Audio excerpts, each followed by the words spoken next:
what's something that you're looking to accomplish in the next 12 months?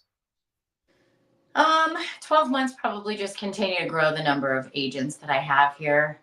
Um, I would say long term, I have always wanted to get my license in another state. It seems like everybody seems to go to Florida to do that.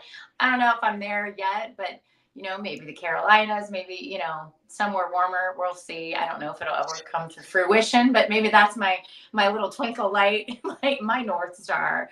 I don't know, but yeah, that's always been at the back of my mind. What what has you, is that like a 5-year goal for you? Mhm. Yeah. What what has you thinking doing that? Just kind of expanding or Um, uh, Kind of selfishly expanding, if that makes sense. I mean, I'm not a fan of the cold. I'm not, but there's challenges in itself when somebody Mhm. calls you from, let's say, North Carolina. Hey, I want to go see a home, and you're in Ohio. Well, obviously that's not very easy, and so that's kind of where I'm struggling with, is that I have always been very readily available for my clients, and if I'm not, my assistant is, or I will get somebody to help them immediately, and that's a little bit more challenging if you got to get on an airplane or drive 12 hours to get to them. Right. So that's kind of where I'm stuck. I Yeah. haven't pulled the trigger just yet, but we'll see. Maybe What do someday. you think, because you've built an office with 19 agents, what do you think that you would need to put in place or have in order to be able to accomplish that goal? Um, Probably double the number of agents here, and then have another mentor out of the office and maybe a manager too.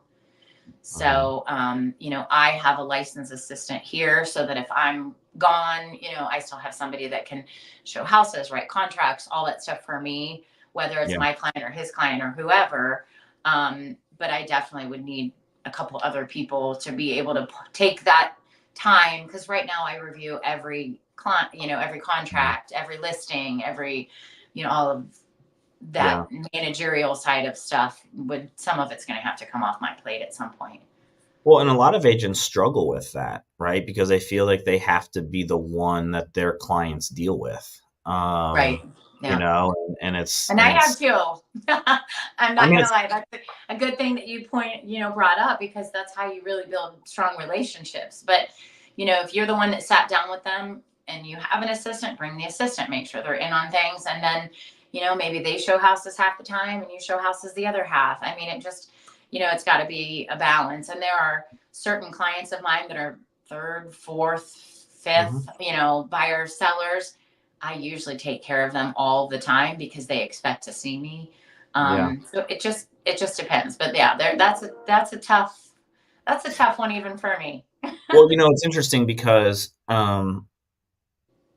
Ryan, who's my team lead and mentor, always taught me the power of leverage. So when I got with him, when I started my career, it was always, hey, John, all of his clients, if they were buying a house, they used me. If they listed a house, they used him. And it was always, here's why we do it that way. And here's why it's a benefit to you as a client for John to be showing you these homes, and Yeah, why it's a benefit to you to have me listing the homes, right? And Ryan's yeah, talking. no, And you mentioned that your sphere of influence typically want to help you and to succeed when you're starting your business, right? Getting real estate going.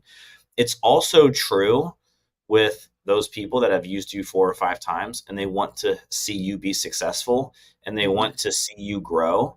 And a lot of agents are just having that conversation of saying, hey Amy, I would love to work with you, but I'm in the growth process of really building my business and expanding my business, and I brought in so and so to be able to make sure that you get all of the communication and the service that you deserve that I gave you over all of right, these years. And right, by doing this, this is going to allow me to continue to grow my business and my brand. And most of my clients are like, cool. okay. Yeah. All Right, right, awesome. right, Because I basically tell them like, "Hey, I'm not the best fit for you anymore. I'm still here. I'm still going to be involved. I'm still going to be around. But here's why you don't want me showing homes to you, right? Here's right, why I'm bringing in someone else, and it's because you are busy. You have 19, other agents, right? There are times where I go a couple hours without communication, back via text or phone call or whatever. yeah, So, a lot of agents struggle with that conversation, but it's because they think their clients are going to leave you. And some may, right? But the majority want to see you grow and build something special. I think that you completely, hit the nail on the head when you said it's all about communication and setting expectations. And if you're like, okay, these emails are going to come from so and so, I'm reading them, I understand what's going on, but it allows me to focus on, XYZ. It's just about putting it all up front, Yeah. like, hey, you can text me at 2 o'clock in the morning, but I'm not going to respond, Right. those type Right. of things too. I mean, and I used to even have for my buyers like an expectation sheet. Well, when and how do you want to hear from me?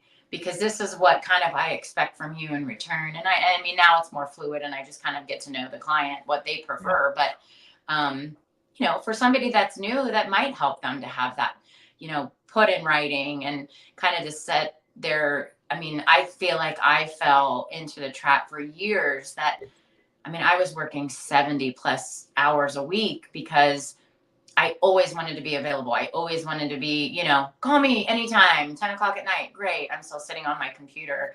And I was guilty of that for a long time. And now I feel like I've completely, at least hopefully, I feel like I've reined things in to have a much better work life balance.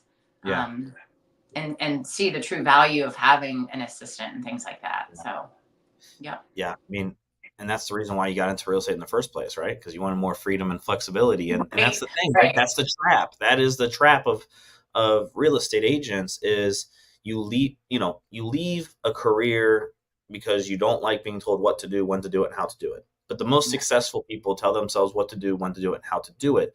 But then if you don't create leverage, Yeah. then you are just working 60, 70, 80 hours a week, and Yeah. that wasn't the original goal. So, Right. you got to get out of your own way But and I also looked at it as it was my decision. You know what I mean? Like yeah, I worked 70 hours a week because I chose to, and I knew that, maybe around the holidays or whatever, I was going to have a slower month. So, it was give and take and it yeah, worked for me. It doesn't work for everybody. yeah. Yeah. Amy, what's a legacy goal for you? What's a goal that you want to hit that, when you're Mm. no longer here? Um, that's a good question. And I'm going to use Cynthia McKenzie. I don't know if you know her or not. She is a very well known agent with Keller Williams who took over an older agent's business and completely transformed it to a strong business, to an unbelievable business, if that makes any Mm-hmm. sense at all. Um, just based on, using a CRM correctly and follow up and staying in touch with clients and continuing to build on what you already had and still grow. And I would love to pass that on to somebody someday, whether it's my assistant or the whoever, going back to the brokerage, whatever. But I just constantly try to train and teach and inspire, new agents, and it's not for everybody. But I feel like I help a few. Yeah.